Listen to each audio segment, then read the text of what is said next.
এই যে দেখতে পাচ্ছেন কত সুন্দর সুন্দর খাবার, এগুলো খাবার আমি বানিয়েছি। এটা ভাবছেন? নো, আমি বানাইনি, এগুলো হচ্ছে কেনা।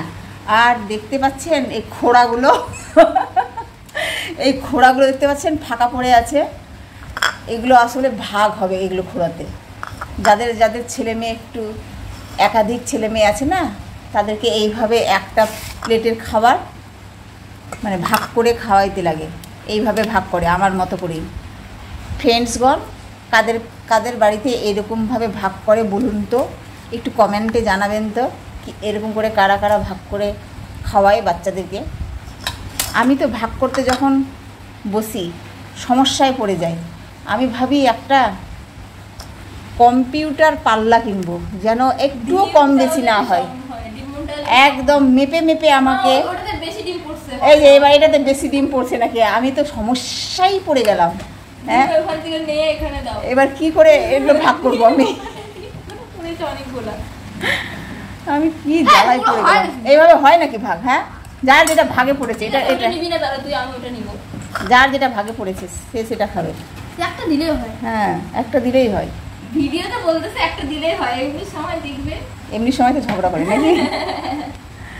তো বন্ধুগণ, এই যে আমি একটু সমস্যায় পড়ে, এই এটাতেই খালি বেশি পড়ছে, আমি তো বুঝতে পারছি না কেন পড়ছে এটাতে। যাই হোক, এটা আমার ভাগ হয়ে গেল। এখন বাড়ি হচ্ছে এই যে, এটা হচ্ছে সানবিজ। এই মা, সানবিজ দুটো আছে, একটা একটা করে। এটা এটা ভাগ, এটা ভাগের কোনো কিছু করার নেই। এটা হচ্ছে একটা গোটা গোটা করে।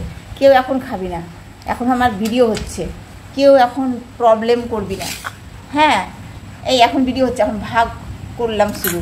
আর এখানে হচ্ছে আমার ভাগ চলছে। এখানে দেখুন, আমি এখানে হচ্ছে মুড়ি মাখাচ্ছি। এখন এটাকে সুন্দর করে মাখাবো, সুন্দর করে মাখাবো। এই যে এত সুন্দর করে মাখাবো যে কী বলবো, মাখানোতেই টেস্ট আসবে।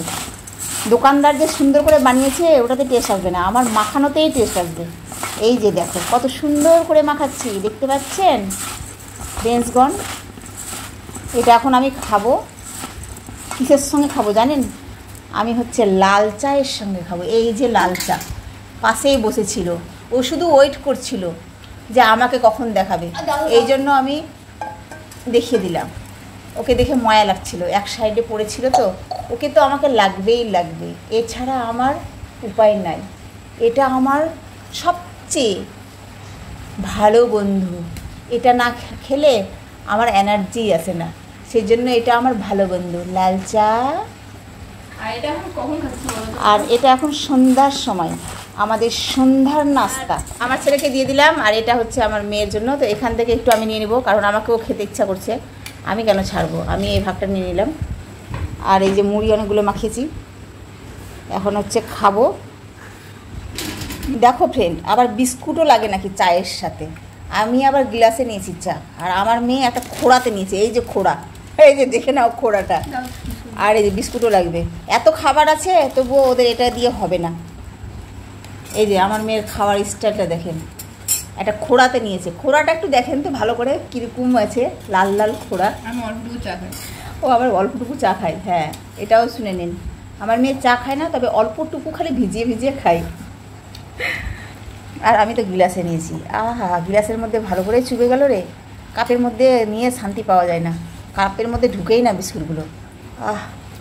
শুধু এটা কামড় দিব ফ্রেন্ডস, এটা কামড় দিলে একদম এত সুন্দর টেস্ট লাগবে কি বলবো, প্রাণটা আমার জুড়ে যাবে। তো ফ্রেন্ড, এই পড়ে গেল ফ্রেন্ডস, আমার সঙ্গে কী হলো ফ্রেন্ডস, আমাকে লোভ লাগিয়ে দিল ফ্রেন্ডস, আমারটা পড়ে গেল। তো যাই হোক ফ্রেন্ডস, বেশি তোমরা লোভ লাগিয়ে দিচ্ছ, ওই জন্য পড়ে গেল। আমি এখন এটা খাই। এই পর্যন্ত আমার ভিডিওটা থাকলো, পরবর্তী ভিডিও আবারও চলে আসবে। প্লিজ তোমরা শেয়ার কমেন্ট করো, আমি কমেন্টের অপেক্ষায় থাকবো এবং একটা লাইকের অপেক্ষায় থাকবো। লাইকগুলো করলে আমি গিয়ে দেখি তাদের মানে তাদের হচ্ছে অ্যাকাউন্টে গিয়ে দেখি কে তারা। তো খুব ভালো লাগে যখন লাইক করো আর শেয়ার একটু করো, তাহলে আমার এঙ্গেজমেন্টটা বাড়বে, ভিউজটা বাড়বে। তো এই পর্যন্ত ভিডিওটা ছিল, পরবর্তী ভিডিও নিয়ে আবার চলে আসবো। হ্যাঁ হ্যাঁ, আর একটা কথা মনে পড়ে গেল, আমার পেজে এখনও যারা পরিবার হওনি, প্লিজ পরিবার হয়ে যেও। তো রাখলাম, খোদা হাফেজ।